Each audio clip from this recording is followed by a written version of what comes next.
beauty of course, Mr. Mr. Philippines. Diba? Magaling. Ito yung nagtuturo ng ani. Ito yung nagtuturo ng Stan. Hindi ko makalimutan dito sa tao. Marami kong pag-uusapan dahil naging paborito ko ang isa sa mga itinuruan niya. Sina Isa Calzado, sina Dayan Subiri, sina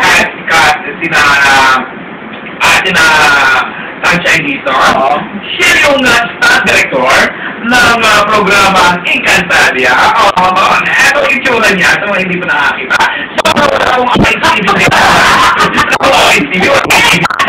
Siguro po niya, mataang sa ilong, guwapo po, ang higit sa lahat, nagkalaban ang kanyang mga mata, parang inubaran ako.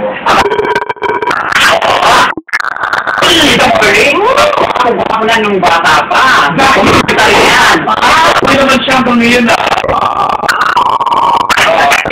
Please welcome, Mr. Ravi Nicola. Okay, magandang mga sa mga nakikinig dito ngayon. Tita Sording, pagaling ka, pati yung mga nandyan sa Agnes Confessional sa Caloocan High School. May seminar kami kanina, headed by the Executive Director, Professor Armando Soteco, pati dito sa makong kay Don Di Camero.